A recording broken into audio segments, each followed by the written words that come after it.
చూడండి, నేను రంగారెడ్డి జిల్లాలో చాలా గ్రామాలకు పోయినా. ఇంకా మా కిసాన్ కాంగ్రెస్ మా కార్యవర్గం సభ్యులు అందరి దగ్గర నుంచి ఇన్ఫర్మేషన్ తీసుకుంటాం. ఈవెన్ ఎక్కడైతే నల్గొండ జిల్లాలో అప్పులు తీసుకున్నారో ఆ జిల్లా నుంచి కూడా మేము ఇన్ఫర్మేషన్ తీసుకున్నాం. హరీశ్వరరావు గారు ఫినాన్స్ మినిస్టర్ గా పనిచేసిన ఆయన. నేను అడుగుతున్నా, హరీశ్వరరావు గారు, మీరు మీ కాలంలో 19 సంవత్సరాల అధికారంలో ఉన్నప్పుడు ఏనాడైనా ఎస్ఎల్బిసి సమావేశానికి మీ ముఖ్యమంత్రి వచ్చిండా? మీరు ఏనాడు కూడా ఎస్ఎల్బిసి మీటింగ్ లో పిలిచి సంవత్సరానికి ఒకసారి వ్యవసాయానికి కేటాయింపులు జరిగేటప్పుడు మీరు అడిగి వ్యవసాయానికి కేటాయింపులు పెంచుకోవాల్సిన సూచన చేయాల్సింది. కానీ అట్లా చేయకుండా మీరు ఇందాక అడిగిన ప్రశ్నకు ఒకటే సమాధానం ఏంటంటే, హరీశ్వరరావు గారు కూడా బాధ్యత రహితంగా మాట్లాడుతున్నాడు. ఇంకా రుణమాఫీ సంపూర్ణంగా కాలేదు. ఎవరికైతే మిస్ అయి ఉన్నాయో, ఏదైనా వాళ్ళకి అందలేదో, అది ఒక పక్కన జరుగుతూ ఉంది కార్యక్రమం. అది కాకుండా కూడా నేను ఇందాక చెప్పినట్టుగానే 2 లక్షల పైన ఉన్న వాళ్ళకు కూడా ఇవ్వడానికి అంతా లెక్కలు తయారవుతున్నాయి. క్షేత్ర స్థాయిలో ఆఫీసర్లకు ఆ బాధ్యత పెట్టిండ్రు. ఇంకా ఇది ఎంత పెరుగుతుందో తెలియదు. ఆ రోజు ముఖ్యమంత్రి గారు చాలా స్పష్టంగా చెప్పిండ్రు, 31,000 కోట్ల రూపాయల అంచనా ఉన్నది, పెరిగితే ఇంకా 5-10,000 కోట్లు పెరగొచ్చు అని కూడా అన్నాడు. కాబట్టి హరీష్ రావు గారు, మీరు ఒక బాధ్యత గల మాజీ మంత్రిగా ఈ విధంగా సంపూర్ణంగా కాకముందే మీరు ఎన్నడయా నిజంగా అప్పులున్నోనికి ఇవ్వకపోతుంది, సకాలంలో పెట్టుబడికి డబ్బు రాలేదు, ప్రైవేట్ అప్పులు తీసుకొని ఆత్మహత్యలు చేసుకుంటే మీరు ఏనాడు కూడా ఒక్క మాట కూడా వాళ్ళను బాసడగా నిలబడలేదు. మీరా మాట్లాడేది? అందువల్ల రైతాంగానికి మేము మనవి చేస్తున్నాం, మీరు రాజకీయాలు చేసుకుంటూ పోతూనే ఉంటారు.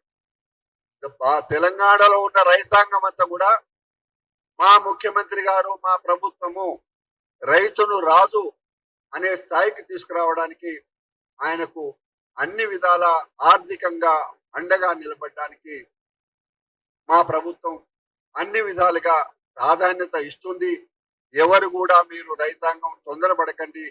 మీకెవరికైనా అన్యాయం జరిగితే మీరు ఆ మండలంలో అగ్రికల్చర్ ఆఫీసర్ ఉంటాడు, జిల్లాలో ఉంటాడు, రాష్ట్రంలో ఉంటాడు.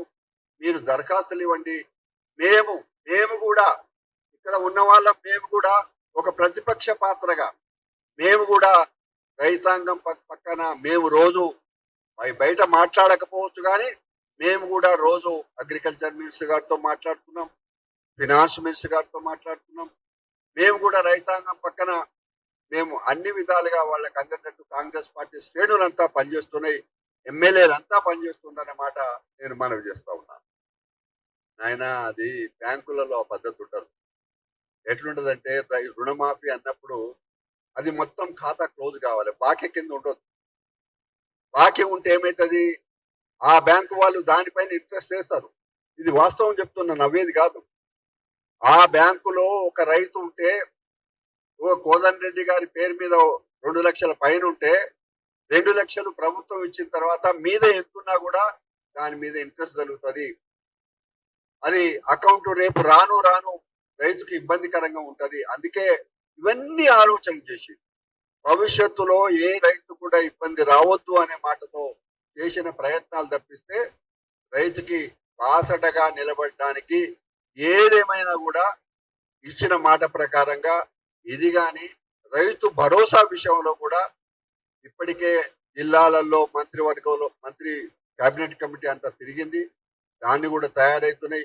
మీరు మాట్లాడతారా రైతు భరోసా గురించి, రైతు బంధు గురించి? మీరా మాట్లాడేది? ఖరీఫ్ లో ఇవ్వాల్సింది మీరు రబీ ఆఖరి వరకు కూడా ఇవ్వలే. లెక్కలు ఉన్నాయి.